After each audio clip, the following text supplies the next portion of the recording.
आप आफ्ताब साहब के शो में जा रही हैं या नहीं जा रही? कि कभी किसी ने ये सोचा था कि टेलीविजन के ऊपर भी कोई 25 लाख रुपए लेगा? आपके साथी फनकार जो थे आफ्ताब साहब के शो में, हनी अलवेला और सलीम और साथ में ये आगा माजिद वगैरह, नासिर चिन्योटी साहब, तो सबसे ज्यादा डांट किसको पड़ी है वहाँ पे आपके सामने? कितना अर्सा आफ्ताब साहब के साथ आपने काम किया है? मुझे बड़ा अच्छा लगता है जब आफ्ताब साहब मेरी तारीफ करते हैं। तारक जवेद और आफ्ताब इकबाल, कौन ज्यादा अच्छा डायरेक्टर है?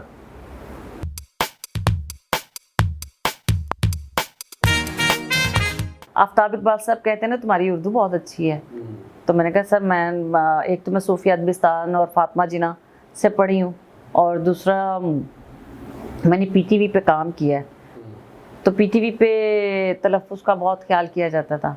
तो वो जब बताते थे कि फ़लानी आर्टिस्ट वो सराइकी बोलती थी, तो उसके एक्सेंट में सराइकी आती थी, फ़लाना बंदा है वो गुजरांवाला का है या गुजरांवाला की, तो उसके एक्सेंट में, तो तुम्हारे एक्सेंट में पंजाबी नहीं आनी चाहिए।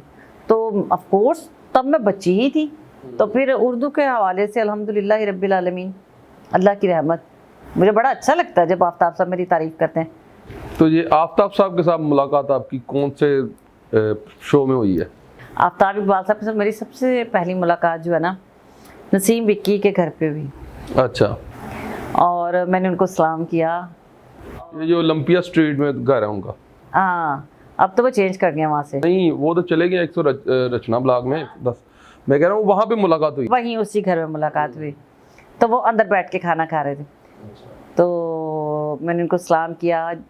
वो मुझे आज भी कहते हैं कि मैं तेन पहली बारी उत्थे नसीम विक्की दे घर वेख्या ते तू मैंने बड़ी बाअदब लगी, और यानी जिस तरह तेरा जोश सी, जिस तरह तू मैंने मिली, और जिस तरह तमीज़ दे नाल, और वो रिश्ता, वो तमीज़, वो इज़्ज़त आज भी कायम है अल्हम्दुलिल्लाह रब्बिल आलमीन।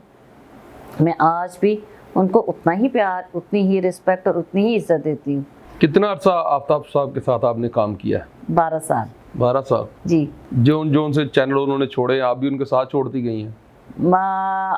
हम उनके साथ रहे, उन्होंने हमें नहीं। चैनल कौन सा भी हो आप उनके साथ रहे? उन्होंने हमें अपने साथ रखा। अब हम तो यही कहेंगे ना, हम तो उनके साथ साथ रहे।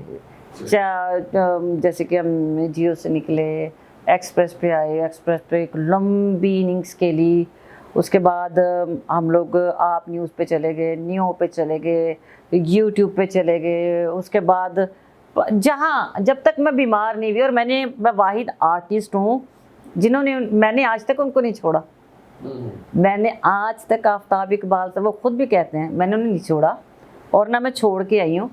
हाँ, अलबत्ता ये हुआ कि जब मेरी थोड़ी सी तबीयत ठीक हुई तो मुझे हसीब भाई ले गए कि आप चाहे 1 घंटा 2 घंटा काम कर लिया करें, जैसे न्यू टेलीविज़न पे, क्योंकि आफ्ताब साहब को तो मुकम्मल टाइम देना पड़ता है। आप जब तक अपना पूरा 100% नहीं देंगे, आप वहाँ से उठ नहीं सकते। तो मैंने फिर न्यू पे थोड़ा वसी शाह साहब के साथ काम किया। अरे वसी शाह साहब के साथ बड़ा अच्छा रहा, बड़ा अच्छा।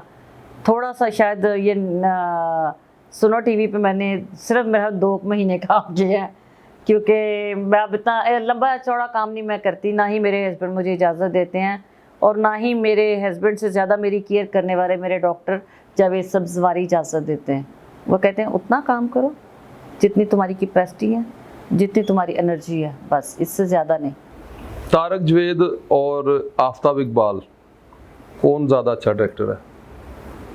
देखें, आपने कभी गौर किया कि आफ्ताब इकबाल साहब कहते हैं कि अगर मैं कभी किसी ने मिस करना तो तारक जवेद को मिस करना। अच्छा। आप उनके प्रोग्राम निकाल के देखें, वो कहते हैं मुझे अगर कोई थिएटर में पसंद है तो मुझे तारक जवेद बहुत पसंद है। इतने बोल्ड आदमी। अब प्रोग्राम्स में जिक्र है, आप निकालिए प्रोग्राम, आपको पता लगेगा। कहता है यार मैं तारक जवेद को मिस करना, मैं मस्तानी को मिस करना, लेकिन तारक जवेद साहब को वो एज एन आर्टिस्ट बहुत पसंद करते हैं, एज ए राइटर और एज ए डायरेक्टर भी वो कहते हैं वो बहुत प्यार करते हैं। फैसलाबाद जब भी ड्रामा करने गए हैं तो कहते ने ओए भनेवे यार रोटी मेरे घरों ही आनी हो। हाँ, जो मर्जी हो जाए। अच्छा, मैंने भी भाई उनके नहीं, अम्मी ने रात को खाना बना के भेजा, तो मैंने उसको कहा, मैंने कहा ये फ्रिज में रख दे, मैंने कहा मैं सुबह खाऊंगी ना। तो मैंने कहा अभी मैं सोना चाह रही हूँ, 2 शो थे तो मैं सो गई, तो अर्ली मॉर्निंग पता लगा उनकी अम्मी की डेथ हो गई। तो मैं वापस आई, मैंने कहा ये खाना प्लीज़ मुझे गर्म करके दो, ये उस माँ की हाथ का ना आखिरी खाना है। और मैंने तारिक जावेद साहब की अम्मी से बहुत प्यार लिया है। वो इतनी प्यारी, इतनी खूबसूरत औरत थी, और मेरे ख्याल में आज भी इस दुनिया पे नहीं है, तारिक जावेद भी नहीं है, लेकिन तारिक साहब की अम्मी इतनी प्यारी थी और इतना प्यार करती थी मुझे। वे तारिक कुड़ी का ध्यान रखा कर, ए निक्की जी ये ध्यान रखा कर। वो सेम तारिक जावेद जब, लेकिन गोरी बहुत थी। वे तारका वैसे करके। तो मैं उनके घर, उनकी बेटी की कोई बर्थडे है, उनके घर में कोई फंक्शन है, तो मैं ज़रूर जाती थी। उस दौर में तो तारिक जावेद साहब के घर के अंदर कोई आ नहीं सकता था, तो तारिक साहब लेके। लेकिन लास्ट टाइम जब मैं उनके जनाजे पे उनके घर गई हूँ, तो जो उनकी फैमिली ने मुझे मोहब्बत और इज़्ज़त दी और जिस तरह प्यार किया, तो मैं सोचती हूँ कि आप जो प्यार देते हैं वो वापस आपको ज़रूर मिलता है। No doubt. आपके साथ ही फनकार जो थे आफ्ताब साहब के शो में, हनी अलवेला और सलीम, और साथ में ये आगा माजिद वगैरह, नासिर चिन्योटी साहब, तो सबसे ज़्यादा डांट किसको पड़ी है वहाँ पे आपके सामने? नासिर भाई को तो आफ्ताब साहब बहुत प्यार करते हैं, कभी भी नहीं डांटते। आगा माजिद तो उनका लाडला था। मैं तो बात सच्ची सी जो है, सलीम अलबेले ने झिड़क मार के मारना चाहिए। और रह गई हनी अलबेले की, तो हनी भाई को आफ्ताब साहब ने डांटा भी है और प्यार भी किया। वो मैं कहती हूँ आफ्ताब साहब दी सज्जी अख सी, और आफ्ताब साहब ने उसको बहुत प्यार किया। और बड़ी आज हनी अलबेला जिस मुकाम पे है, यकीनन उसके माँ बाप की और बहन भाइयों की दुआएं हैं, लेकिन उसकी लाइफ में से आफ्ताब इकबाल साहब निकाल दें तो मेरा नहीं ख्याल कि हनी भाई आज जिस जगह पे हैं उसमें आफ्ताब इकबाल साहब का बहुत हाथ है। अजहर रंगीला, अजहर रंगीला भी, अजहर रंगीला तो एक दरवेश आदमी है, वो उसको अल्लाह मियां रिज़्क देता रहेगा, वो करता रहेगा।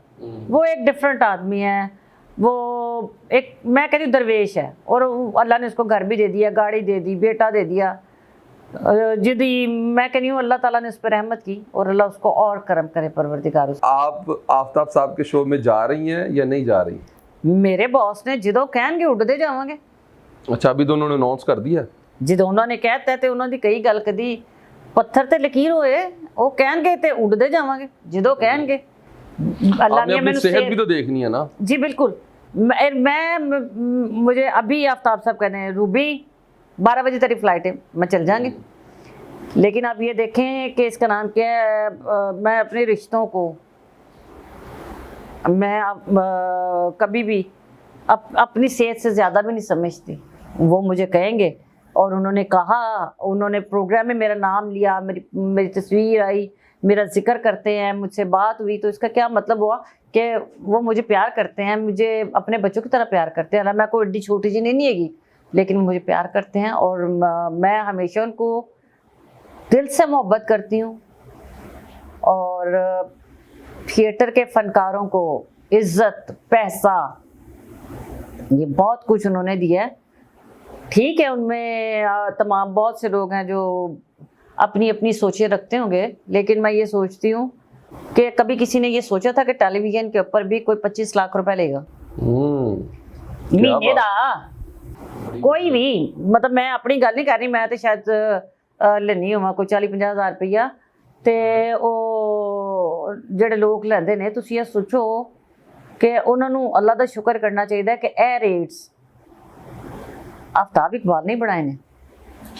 और देखो, आप अगर किसी की बुराई करते हो ना, तो शायद मेरा ख्याल है उहदे गुनाह घटते होंगे किसी दी भी, लेकिन अगर तुसी किसी की इज्जत करते हो, तमगा नहीं मिलता, लेकिन उहदे दिल च ठंड जरूर पैंदी है कि मैं अच्छी जगह ते इन्वेस्ट कीता सी।